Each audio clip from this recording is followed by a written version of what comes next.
Take 12. For the past 30 minutes, I have been sitting here taking video after video of the perfect opening statement, and I can't think of one.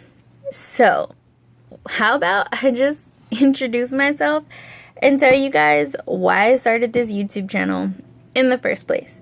My name is Sabrina L. Washington. I am the owner, founder, and CEO of Bigger Than My Diagnosis, LLC. And I've started this YouTube channel called Busy Being Bigger as a means to express not only what it's like to be a business owner, entrepreneur, but more importantly, what it's like suffering from 7 diagnoses each and every day and doing your best to overcome all of them.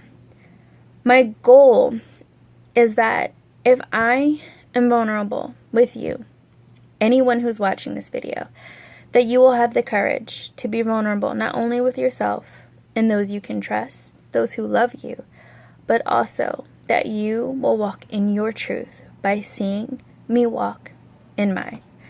Now, busy being bigger is any thought process or action taken to overcome situations, circumstances, or diagnoses. So, if you have one leg, but you get up and you determine that you're going to run track, hey, you are busy being bigger. Or if you suffer from depression, and most days you can't imagine getting out of bed, but today you got up, you took a shower, and you brushed your hair, you are busy being bigger. Or if you live somewhere and there's negativity all around you, but you wake up determined to have a positive attitude each and every day, you're busy being bigger too. Or in my case, if you live with 7 diagnoses each and every day, but you decide that you're going to run a business, write a book, be an empowerment speaker, and start a YouTube channel, then hey, I am busy being bigger too. Now, I had this whole thing all planned out about how my first video was going to go. I was going to tackle depression. And, well, I can still do that next week. But this week, I'm going to be completely honest and talk about how I realized subconsciously that I was mourning everything that I thought I would be at this point in my life. And I was also mourning who I was before I was diagnosed with fibromyalgia. Now, this past weekend, I had an event. And the event, it was fine. But after that, I drove home 30 minutes from Philly to Jersey because of traffic. And when I got home, I was exhausted. I slept for like 6 hours straight. And even the next day, I couldn't even get up. I couldn't go to church. I was exhausted. And I realized that it was from the heat. And I started to get really down on myself. I said, how in the world are you supposed to be this amazing person, empowerment speaker, author, CEO, and 30 minutes in traffic in the heat put you down for 2 days? You've got to be kidding yourself. And honestly, I started to feel like maybe I made the wrong decision in starting my business. Maybe I should have been content to just work a 9 to 5 and never tap into my potential, never live out the truth of my life, never tell my story, never stand up before people and say it's okay to have a mental disorder and overcome it. Never stand up in front of anyone and tell them that they're beautiful, that I believe in them, that I want them to get up and walk in their purpose.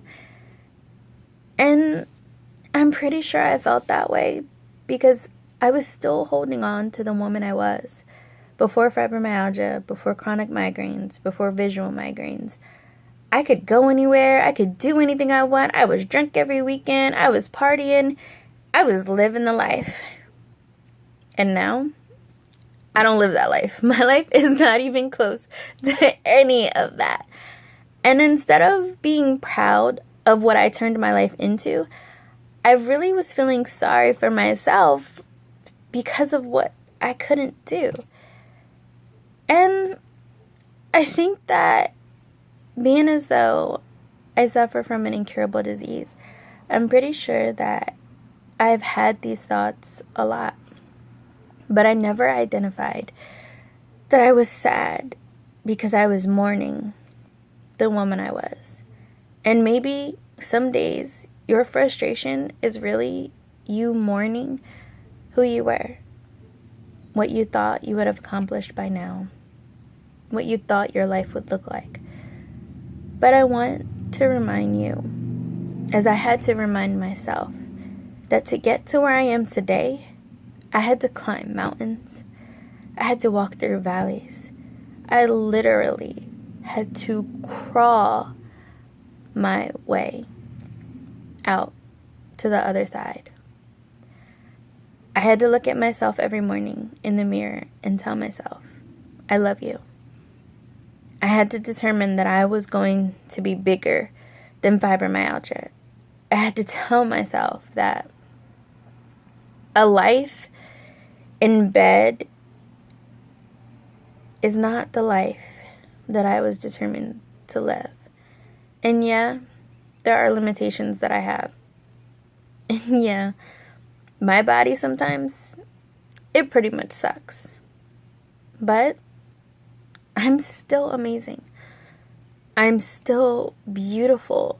I'm still incredibly talented at putting words together. I mean, I'm about to come out with a book. And it's awesome, if I do say so myself. But really, my point is that I survived. I survived things that should have killed me. Things that I thought would kill me. And I am still here, living to tell the story. So yeah, I am sad. At least I was.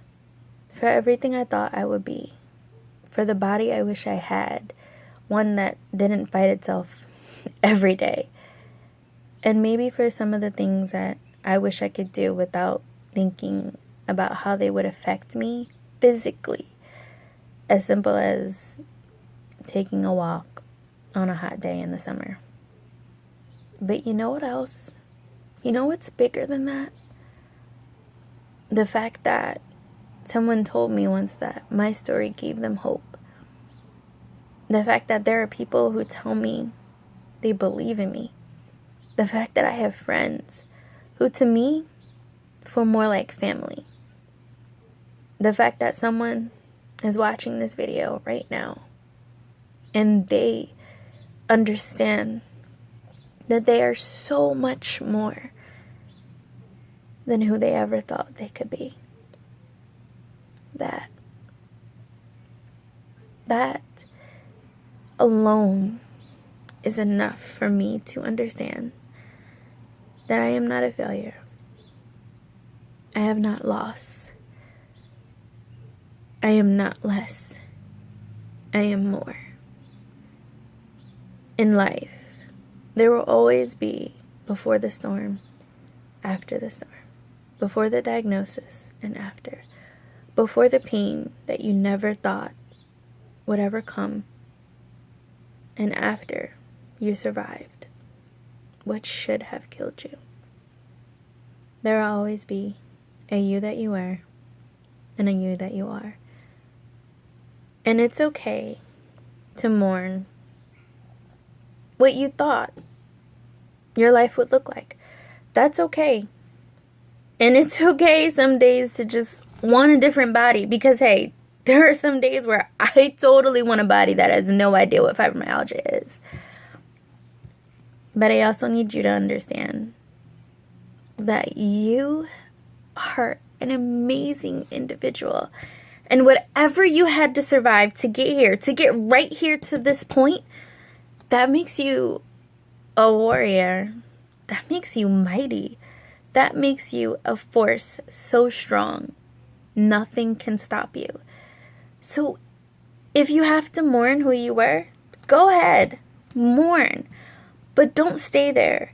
Don't look at yourself and feel like you're less. Don't look at yourself and feel like you could be who you were, and because you aren't, that there's something wrong with you.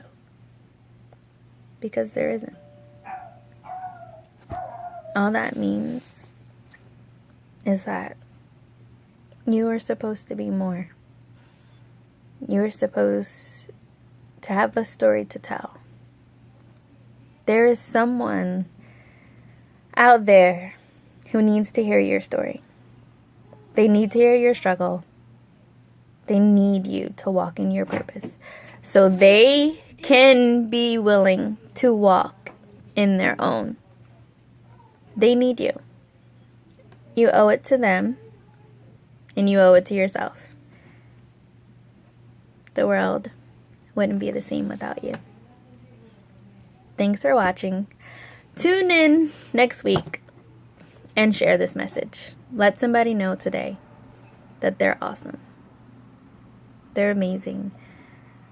And that just because they are affected does not mean they can't be effective.